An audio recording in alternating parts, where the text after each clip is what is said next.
வணக்கம் மக்களே! வழக்கம் போல எடிட் பண்ணாம தான் பேச போறேன். ஏதாவது நடுவுல ஒளர்னா மன்னிச்சுக்கோங்க. சரி, லெட்ஸ் டாக். வாங்க பேசலாம். இந்த பிளேலிஸ்ட்டில் இந்த ஆடியோ ரொம்ப மறக்க முடியாததா, ரொம்ப மென்மையானதா இருக்க போகுதுன்னு நான் நம்புகிறேன். இன்றைக்கி நான் எதை பற்றி பேச போகிறேன்னா, காதல். லவ் பண்ணிகிட்ருக்கவங்க, இல்லை லவ் பண்ணி கல்யாணம் பண்ணிக்க போகிறவங்க, அவங்களுக்கு இது ஒரு யூஸ்ஃபுல்லான ஒரு பதிவாக இருக்கும்னு நான் நினைக்கிறேன். இப்போது எப்படி நான் என்ன சொல்ல வரேன்னா, இந்த ஒருத்தங்களோட அனுமதி இல்லாமல் அந்த அந்த டச்சிங்குன்றது ரொம்ப தப்பு. ஸோ ஒரு சிலர் வந்து அந்த அந்த அளவுக்கு அதிகமான தீண்டல்கள், இல்லை வா வீடியோ கால் பேசலாம், இல்லை வா கால் பேசலான்னு ரொம்ப அடம் பிடிக்கிறது. இன்னொருத்தவங்களுக்கு பிடிக்கலன்றப்போ நோ மீன்ஸ் நோ. அதை புரிஞ்சிக்காமல் இருக்கிறது ஒரு சில டைமில் வந்து 2 பேத்துக்கு நடுவில் சண்டையை ஏற்படுத்த வாய்ப்பு இருக்குது. அடுத்தது எப்படின்னா, நம்ம ஏதோ ஒரு விஷயத்துக்காக ஒவ்வொருத்தருமே தனித்தனியான ஒரு விருப்பத்துக்காக ஓடிட்டுருக்கோம். அப்படி ஓடிட்டுருக்கும்போது நம்மளோட துணைக்காக ஒரு கொஞ்ச நேரத்தை செலவிடாமல் போகிறதுனால நிறைய பேருக்குள்ள சண்டை வருது.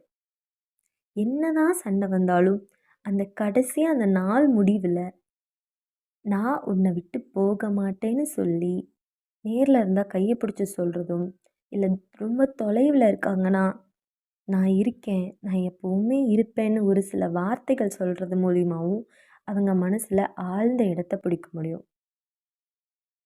ஏதாச்சும் ஒரு சின்ன விஷயம் பண்ணால் கூட, இதில் என்ன இப்படி பண்ணி வச்சுருக்க, உனக்கு இதை கூட ஒழுங்காக பண்ண தெரியாதா, அப்படின்ற தீய சொற்கள் சொல்லி, அதை நிறைய பேர் தீய சொற்கள் சொல்லி பேசுகிறது இருக்கு இல்லையா, நீ அதை நீ இப்படி பண்ண மாட்டேன்றன்றதையும் தாண்டி தப்பான வார்த்தைகளை யூஸ் பண்ணுறது, அந்த மாதிரிலாம் பயன்படுத்தாமல் உன்னால் முடிஞ்சதை நீ பண்ணியிருக்க, இதில் இந்த சின்ன திருத்தம் பண்ணால் இன்னும் ரொம்ப நல்லாயிருக்கும், இப்படி சொல்லலாம் இல்லையா. அதுக்கு பதிலாக தவறான வார்த்தைகளை பயன்படுத்தாமல் நீ இதை கொஞ்சம் இப்படி பண்ணியிருக்கலாம், ஆனால் நீ பண்ண வரையிலும் ரொம்ப நல்லா இருக்குது அப்படின்னு சொல்கிறப்போ, ஓ அப்போது இவங்க நம்மளை பாராட்டுறாங்க, நெக்ஸ்ட் டைம் இன்னும் பெட்டராக பண்ணலான்னு அவங்களுக்கு தோணும்.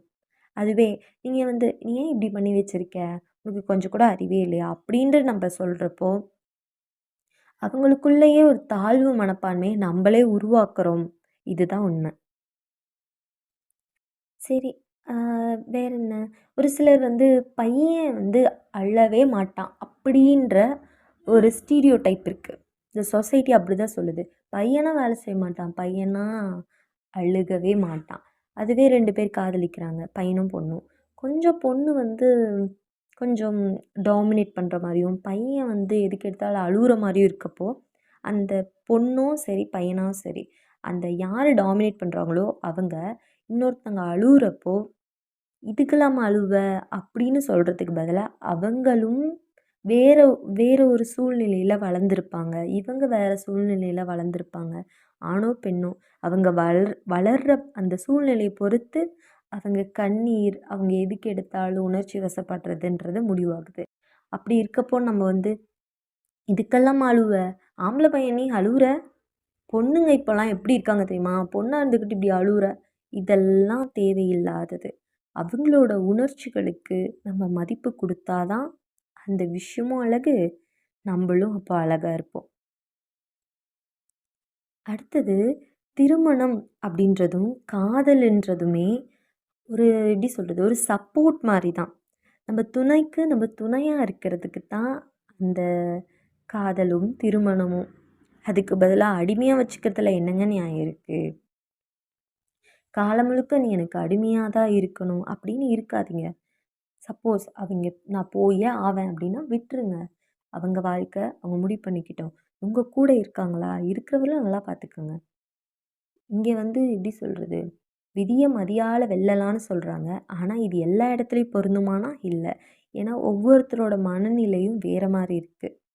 அப்படி இருக்கப்போ ஒருத்தரை நம்ம அவங்கள ரொம்ப ரஷ் பண்ணி அவங்கள வந்து பிடிச்சு வச்சுக்க முடியாது. அவங்க போகிறாங்கன்னா போகட்டும், இருந்தால் இருக்கட்டும், அன்பை மட்டும் கொடுக்கலாம், அடிமைத்தனத்தை வேண்டாம். அதுக்கப்புறம் எப்படின்னா லைஃப்பில் வந்து ஒவ்வொரு உறவுக்கிட்டேயுமே எல்லாத்தையுமே சொல்லிட முடியாதுல்ல. அவங்க கிட்ட போயிட்டு நம்ம வந்து உன்னோட பாஸ்ட்டை சொல்லு, பாஸ்ட்டை சொல்லு, பாஸ்ட்டை சொல்லு, ஏதாவது இருக்கா அப்படின்னு கேட்க வேண்டாம். அப்படி ஒன்று இருந்தால் அவங்களே சொல்ல போகிறாங்க. அப்படி அவங்க வேணான்னு மறைச்சாங்கன்னா அது உங்கள் உறவில் ஏதோ பிரிவினையை ஏற்படுத்தும்னு அர்த்தம்.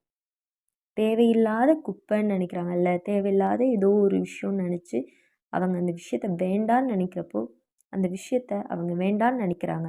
நமக்கு அது வேண்டாம் அப்படின்னா நம்ம லைஃப் நல்லா தானே இருக்கும். ஒரு 4, 5 கல்யாணத்தை பண்ணிட்டு நம்மக்கிட்ட மறைக்கிறாங்க, அது வேற. ஏதோ ஒரு ஒரு 2, 3 அஃபெக்ஷன் அந்த மாதிரி இருந்திருக்கலாம். இல்லை ஒருத்தர்கிட்ட பேசியிருக்கலாம் இவங்கள பார்க்கறதுக்கு முன்னாடி. இல்லை ஒரு 2 பேர்கிட்ட சும்மா மட்டும் பேசியிருக்கலாம். அந்த இல்லற வாழ்க்கையில் தொடரக்கூடிய அந்த காமம் அதெல்லாம் இல்லாமல் சும்மா பேசினது பழகுனது இந்த மாதிரி. அவங்க வந்து அந்த தொடுதல் தொடுதல் கூட சொல்லித்தாகணும். சும்மா பேச்சுவார்த்தை அதுவும் ரொம்ப முக்கியம். பட் ஒரு சில விஷயங்களை மறைக்கணும்னு நினைக்கிறாங்க அப்படின்றப்போ அந்த விஷயத்த நம்ம கட்டாயப்படுத்தி ஒருத்தர்கிட்ட நம்ம கேட்கவே வேண்டாம். அவங்க நம்ம லைஃப்பில் இவங்க ரொம்ப முக்கியம் அப்படின்னு நினைக்கிறப்போ அவங்களே கண்டிப்பாக சொல்லுவாங்க. அவங்க சொல்லலை அப்படின்றப்போ ஒன்று அவங்கள பற்றி நம்ம தெரிஞ்சுக்கலாம். இல்லைன்னா அவங்க நமக்கு ஏதாவது ஒரு அடிப்படையான காரணத்தினால மறைக்கிறாங்களா, அந்த காரணம் வந்து சரியானதாக இருக்கா அப்படின்ற பட்சத்தில் நம்ம வந்து அந்த விஷயத்த விட்டுறது தான் நல்லது. ஒருத்தவங்களோட அந்த பாஸ்ட்டை போய் நம்ம கிளறி கிளறி நம்ம இருக்கிற வாழ்க்கையை நம்ம கெடுத்துக்க கூடாதுன்னு நான் நினைக்கிறேன்.